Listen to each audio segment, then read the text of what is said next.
वाल्मीकि के आश्रम में लव कुश का जन्म। श्री रामदास बोले। उधर गंगा तट के समीप पहुंचकर लक्ष्मण ने अपने मन में सोचा कि यद्यपि लंका से लौटने पर मैंने ही अग्नि में डालकर सीता को पवित्र किया था, फिर भी रामचंद्र जी ने सीता माता का परित्याग कर दिया है। इसमें दो कारण हैं।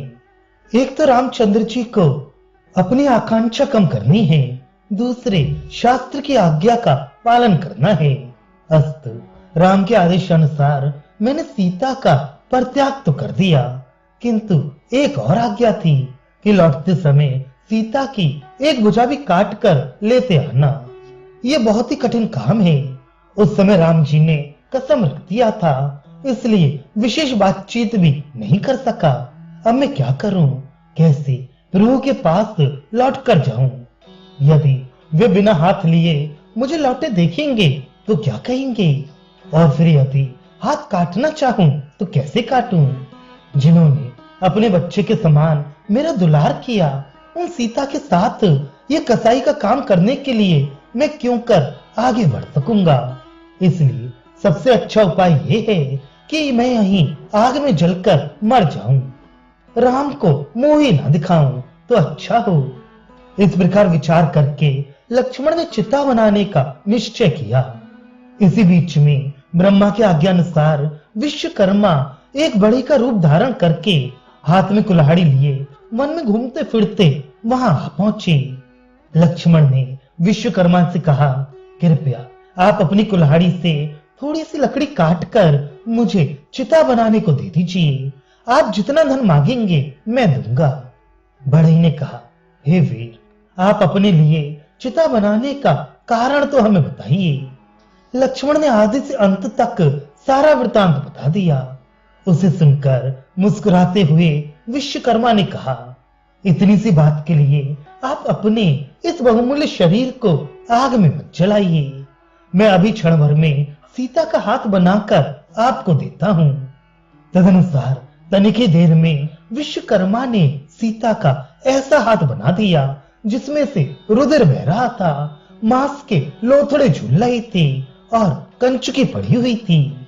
सीता के उस हाथ में सब चिन्ह विद्यमान थे और अलंकार पड़े थे।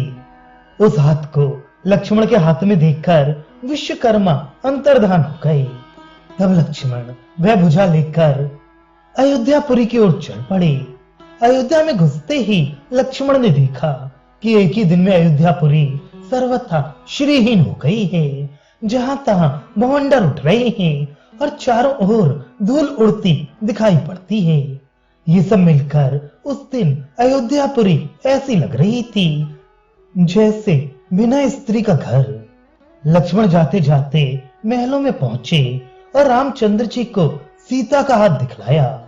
उस कंगन विवर्ण सीता की भुजा को देखकर राम ने अपना मस्तक झुका लिया और इसे ले जाकर माता कैकेयी, मेरे मित्रों, राजाओं एवं पूर्ववासियों को दिखला दो, ये मेरी आज्ञा है। तथा स्तु कहकर लक्ष्मण ने भी आज्ञा का पालन किया और एक पेटी में संभाल कर सीता की भुजा रख ली।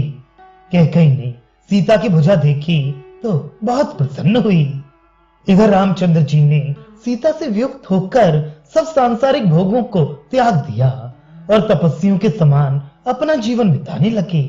उधर सीता जी भी वाल्मीकि के आश्रम पर वहां की मुनि पत्नियों से पूजित होती हुई सानंद जीवन बिताने लगी।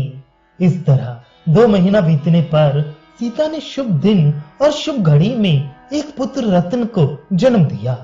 उस समय रामचंद्र जी को भी ये समाचार मिल गया और रात्रि को अपने पुष्प विमान पर चढ़कर लक्ष्मण जी के साथ आकाश मार्ग से श्री वाल्मीकि जी के आश्रम पर जा पहुंची और लक्ष्मण तथा राम ने मुनि को प्रणाम किया। इसके अनंतर वाल्मीकि ने आश्रम में उपस्थित घोड़े से ब्राह्मणों के साथ बच्चे का विधिवत जात कर्म आदि संस्कार किया। सीता के समक्ष रामचंद्र ने हर्ष पूर्वक बेटे का मुख देखा और अनेक प्रकार के वस्त्र आभरण आदि दान करके ब्राह्मणों को दिए। उस पुत्र जन्म की प्रसन्नता में राम ने नांदी मुख श्राद्ध आदि किया। देवताओं ने प्रसन्न होकर दुंदुभी बजाई और उन पर फूल बरसाए। सीता और सीता के पुत्र का मुख देखकर देवांगनाएं नाचने लगीं। उधर जनक जी के द्वारा नियुक्त बाजे वाले बाजा बजाने लगे और नर्तकियां नाचने लगीं। बंदीजन सीता और राम की स्तुति करने लगे। ऋषि पत्नियों ने सुंदर थाल में घृत का दीपक जलाकर राम, सीता तथा नवजात शिशु की आरती उतारी और विविध प्रकार के मंगल गान गाए।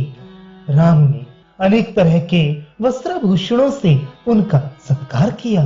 महाराज जनक ने भी राम और सीता का विधिवत पूजन किया और वाल्मीकि ने विधि पूर्वक कुशों से अभिषेक करते हुए शांति पाठ किया। शांति के निमित्त वाल्मीकि ने कुश से शांति की थी, इसलिए उन्होंने राम के सामने ही उस बच्चे का नाम कुश रखा। इस तरह नाना प्रकार के उत्सवों में वह रात वहां बिताई और पिछली रात को राम ने आश्रम के लोगों से कहा कि जो कोई मनुष्य मेरे यहाँ आने का समाचार किसी से कहेगा वह मेरा शत्रु होगा और मैं उसको दंड दिए बिना न रहूंगा। ऐसा कहकर राम ने अयोध्या वापस आने के लिए लोगों से आज्ञा मानी और मुनियों को प्रणाम किया। फिर सीता से पूछकर रामचंद्र जी लक्ष्मण जी के साथ विमान पर आरूढ़ हुए और थोड़ी देर में अयोध्या आकर नित्य की तरह अपनी शैया पर सो गए। कुछ दिन बीतने के बाद राम ने 100 अश्वमेध यज्ञ करने का विचार किया।